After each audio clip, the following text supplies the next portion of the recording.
Five, four, three, two, one. Welcome. My name is Ron Luyet, and I've worked with human element material for a long time. And I appreciate this chance to get to talk with you about it.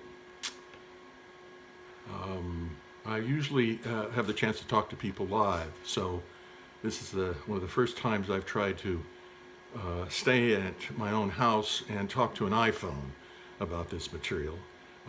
But let's give it a try. To begin with, I want you to think of business as a game.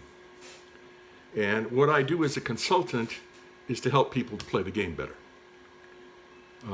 So let me start with my own childhood experience of playing games.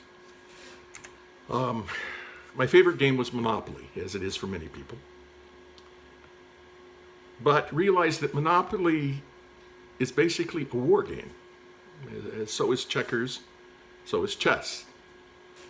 The aim of the game is to drive others out of business, to destroy them, and have fun doing it. What I was learning while playing Monopoly was that the winner takes all. Trust no one. Everyone that's smiling is your enemy, and cheat if you can. These are not great preparation for adult life. The other thing you learn in Monopoly is that you can't carry over your winnings. You can't take your property and your money to the next game, or no one will play with you. If you force them to play, they will lie, cheat, steal, and throw the game around. And that's why, in the human element, and the other programs that are based on the human element, like radical collaboration and green zone thinking, they all seek to change war games into collaborative games. To invite people to change the very way they think about playing business, to change the purpose, to change how we treat each other, to change how we manage ourselves.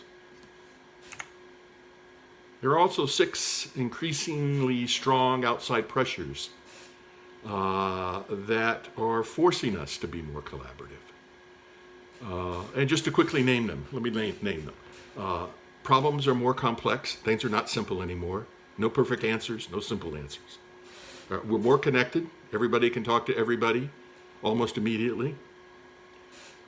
There's more knowledge. It keeps doubling every year and a half. No one person can know everything.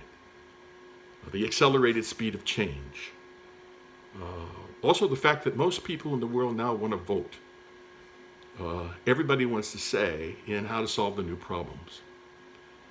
And lastly, brain science itself is showing us the way the human mind works, and it works better when people feel safe to collaborate rather than when they're acting out of fear and danger. Now, what all 6 of these have in common is to be successful with any of these, you have to learn to work better together. And so it's our belief that in the end, sustainable business communities and countries and civilizations are made possible only when there's enough trust and good relationships between businesses and the people they serve. Human element programs help build safe work environments where people can talk about anything. They help build social capital. Social capital are relationships of trust and loyalty and collaboration. And they build the capacity for self-reflective mindsets. It teaches individuals how to manage their own reactivity and how to act out of their own deepest values.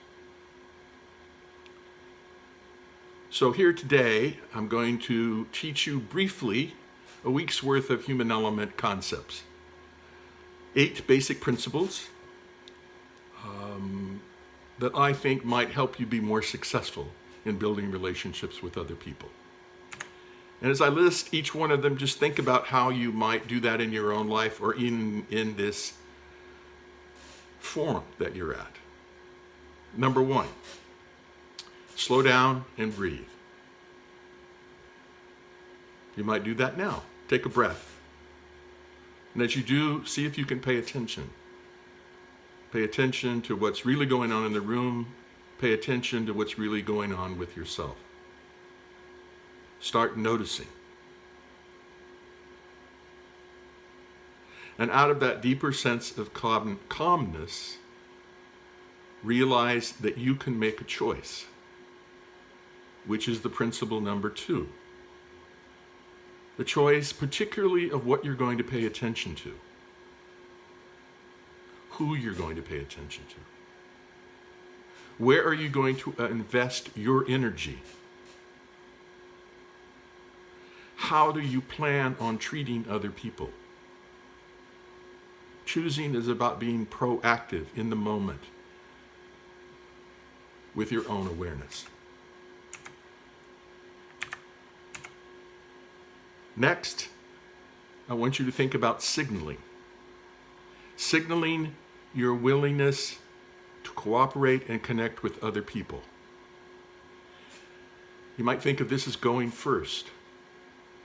The brain is calibrated to go second, to be cautious and wait for things to be safe before you take action. The human element approach is to practice being the way you think it ought to be and to invite people into a new way of thinking and being with each other.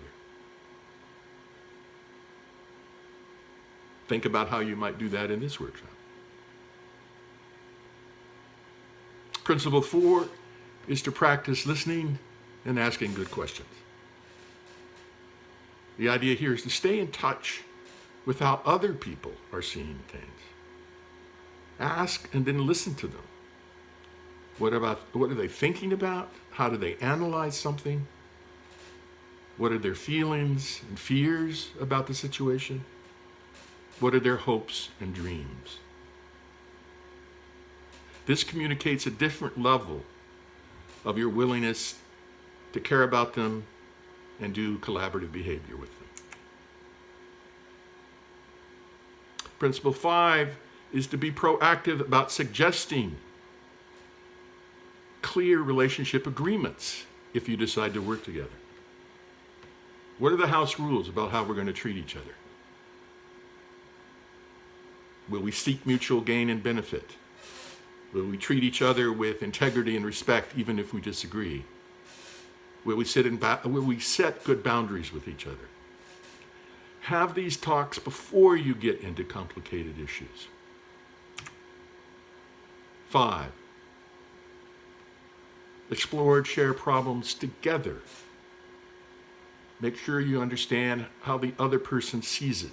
Talk about the choices that you have and that the two of you have and can make together. Principle 7, try something. Do an exploratory project. But try something. Talk about how it worked, adjust. Realize that solutions are messy these days. It's all right to experiment as long as you keep talking. 8, express appreciation. At every step of the process, see if you can communicate to the other person your appreciation for their attempts, for their efforts, not just the outcomes. Let them know you care about them over and beyond this one problem.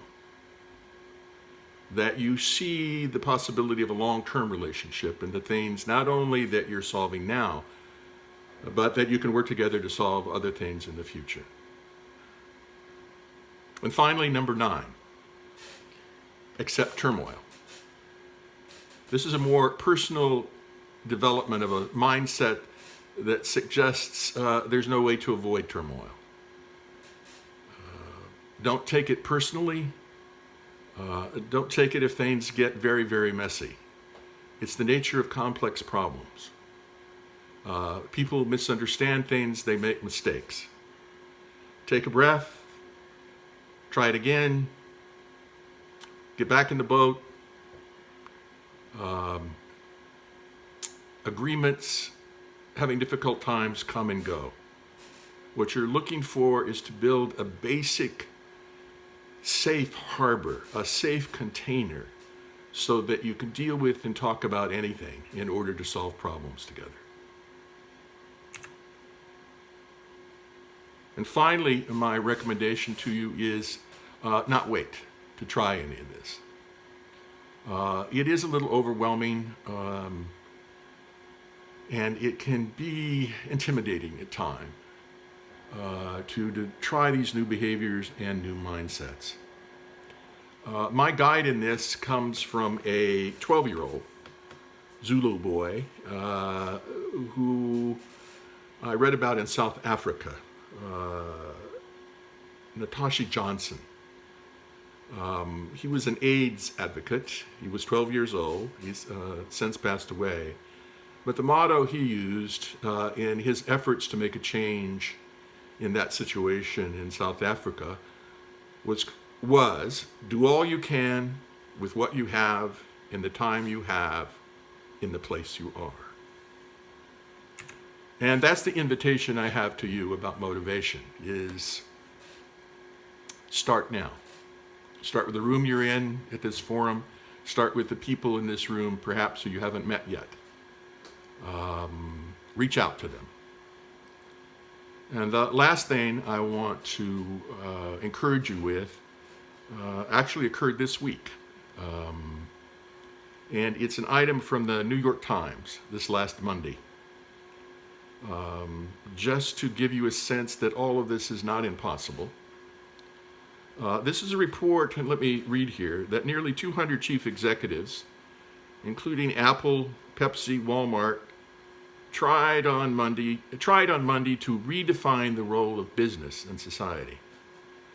Breaking with decades of long-held corporate orthodoxy, the Business Roundtable issued a statement. The statement said the purpose of a corporation should no longer to be advance only the interests of the shareholders. Instead, the group said they must also invest in their employees and protect the environment and deal fairly and ethically with their suppliers. It concluded with, while each of our individual companies serves its own corporate purpose, we share a fundamental commitment to all of our stakeholders. We commit to deliver value to all of them for the future success of our companies, our communities, and our country. So that's my invitation to you about exploring how the human element can support all other business efforts, because it seeks to change the fundamental nature of the relationship between the people in those efforts. Ones that moves us towards a commitment to mutual gain, mutual care, and mutual effort. So, that's my thoughts for today. I encourage you to try some of this stuff on in the next session that you do. Look across the room, see somebody you might want to express some appreciation to, see somebody you've never met before that you can go first in making connection. Thank you very much for listening.